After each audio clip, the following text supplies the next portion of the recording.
Hello everyone, it's Crochet by Beb.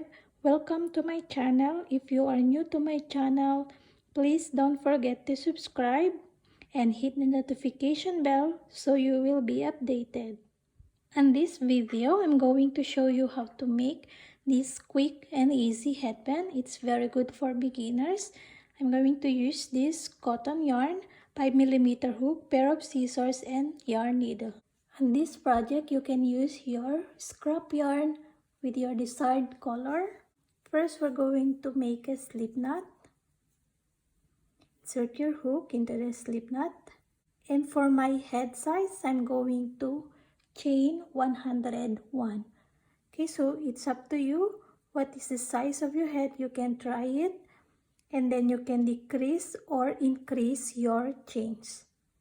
Okay, so start chaining.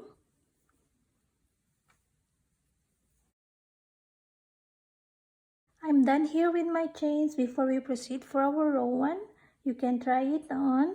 If it loose or tight, you can increase or decrease your chains. We have here the tie, so you can try it this with the less 15 chains and then 15 chains here. Try it without these 15 chains side by side here, like this. To start our row 1, we're going to single crochet into the second chain from the hook. So here 1, 2. So we're going to start in this.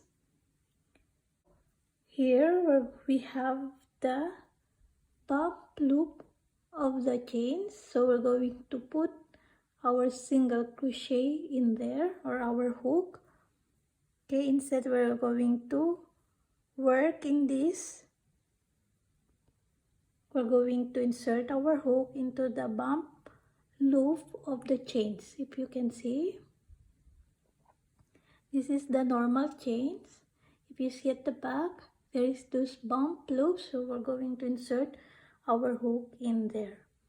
Okay, so insert our hook into the second chain from the hook. So 1, 2, so in this back, we're going to insert our hook in that bump loop. Then going to make our single crochet. 1,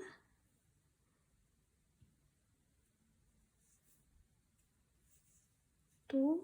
Okay, next this 15 single crochet.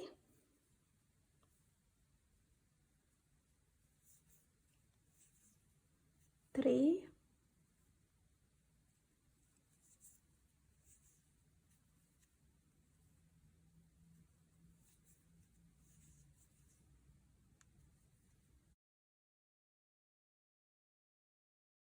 So if you are done with your 15 single crochet, so next we're going to make half double crochet. So yarn over, insert into the back loop, and half double crochet, yarn over into the back loop,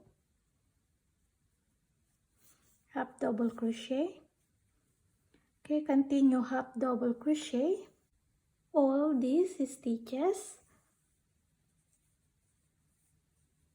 and then into the last 15 stitches we're going to put single crochets again to match with this. Okay, so 15 single crochets here, 15 single crochets into that side.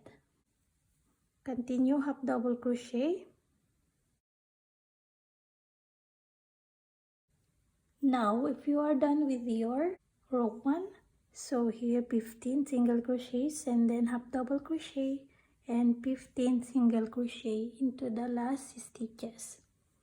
Okay, so for our row 2, we're going to turn our work. Chain 1, then single crochet again into the very first stitch, single crochet. Okay, continue single crochet into the single crochet from the last round, so 15 single crochets, and then half double crochets again, all into the half double crochets from the last round, then single crochet again here. Okay, continue. If you're done your row 2, let's proceed for our row 3. So row 3 it's our last round, so turn your work,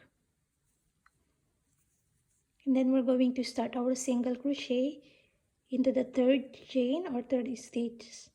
1 2 3. So single crochet in here.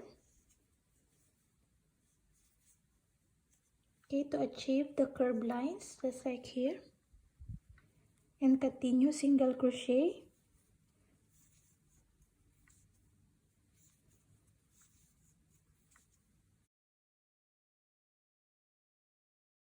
Okay, continue single crochet here into the single crochet from the last round, and then half double crochet also into the half double crochet from the last round, and then here again single crochet into the single crochet from the last round, and we're going to stop into the last 3 stitches. So here we're going to stop our single crochet and make our last stitch to fasten off our work. Okay, so continue your work. Row, we're going to slip stitch into the last chain or last stitch. Okay, so just slip stitch, and we're going now to fasten up our work. So just chain 1 and cut your yarn and weave your ends.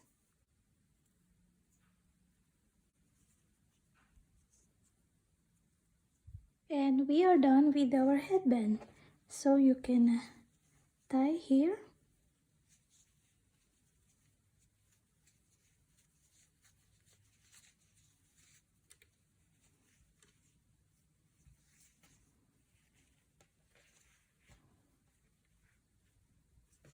Yeah, it's super easy and fast to make. Hope you enjoyed making this. You can choose your desired color to match your outfit. So yeah, it's cute and you can use it in summer. Thank you so much for joining me today, and hope to see you again soon. If you haven't yet subscribed to my channel, please give a subscribe and hit the notification bell so you will be updated. And happy crochet everyone. Bye bye.